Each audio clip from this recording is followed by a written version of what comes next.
Welcome back to the Jonested. I'm Mary. Today's Tuesday, August 12th, 2025. And this morning, the latest CPI numbers came out, and this was reported on CNBC. Consumer prices rise 2.7% annually in July. And of course, we'll see if these numbers are adjusted, because it seems like they adjust the numbers on everything that gets released.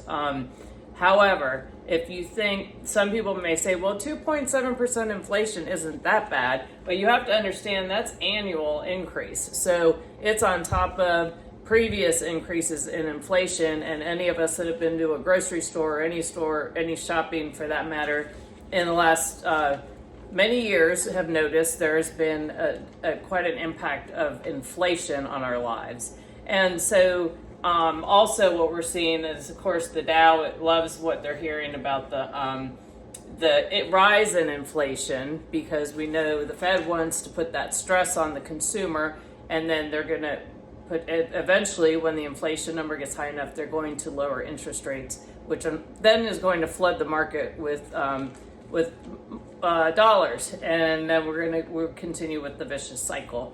But anyway, on this topic, just the other day, I read an article that Michael Snyder published on his blog, The Economic Collapse, and that was on August 10th. And I've been following him for years, and he puts out really good, detailed economic information. And if also, he has a website called End of the American Dream as well, if you're interested in looking that up. But he put out a report on recent AP poll, the results of a recent AP poll, and it says specifically that an overwhelming majority of Americans, 86%, say the cost of groceries is at least a minor source of stress for them. 53% say it's a major source of anxiety. So the economic strain is across the board in the United States of America. And these inflation numbers that we're seeing when we go to the grocery store, when a can of Pringles, as an example, is now, it used to be $1, it's $2 now, all day long. A bag of chips is $4 to $5. So a can of green beans, as I've talked about before, is over $1 for a little can of green beans. But this isn't a new thing. This has been going on for years. When we had supply chain issues during the lockdowns, the previous administration, we saw inflation. But guess what? The mainstream media didn't want to talk about it. Everything was fine. Everything was awesome. And today, everything is not fine. Everything is not awesome. But we need to take steps to make sure that we're protecting ourselves and our families against decisions that are made that are out of our control. So also, I came across, there's an article, and Michael Snyder references this in his article, that according to a study finds analysis, 62% of Gen Z have no emergency savings, and Gen Zers are aged 13 to 28. 51% of Americans use a credit card for a $500 emergency, with usage jumping to 70% among students. And 2/3 of consumers have 6 months or less in savings. And Gen X is the least prepared.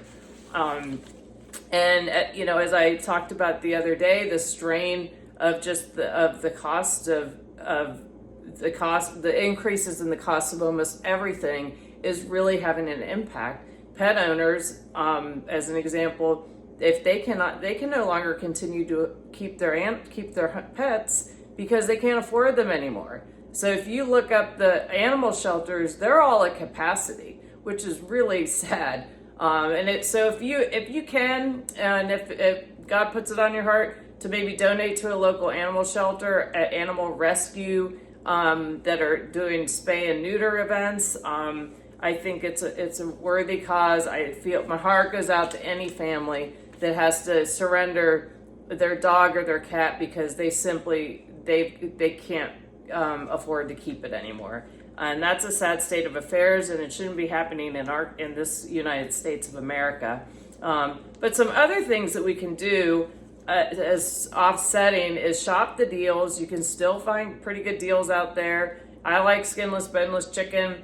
It used to be all day long $1.99 a pound. Now it's $4. When I have it on sale, I purchase extra. I'll get it home, separate it out, and freeze it up, and then I've got it put back. I've got extra, and I'm kind of putting money in my own bank. Also, you can still find deals. Now, day before yesterday, I went to the Dollar Tree. Well, nothing at the Dollar Tree is $1 anymore. So just be warned. It's now $1.25, $3, $5, $10. Probably it'll go higher than that. So when you're walking down the aisles and you see something, you're like, "Ooh, I'll get that for $1."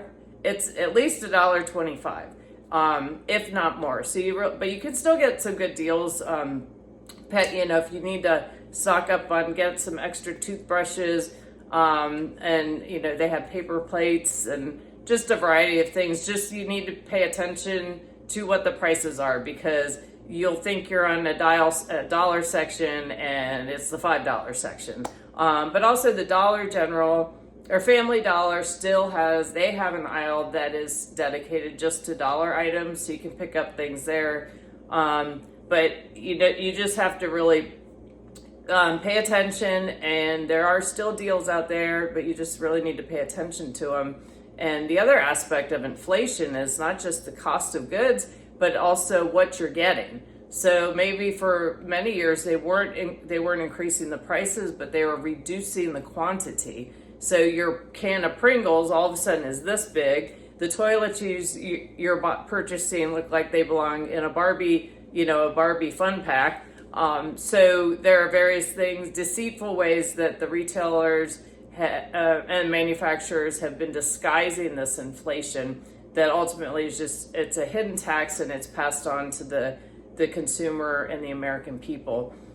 So just to be aware of that, and I hope you find this information helpful. I look forward to talking to you again soon, and have a great day.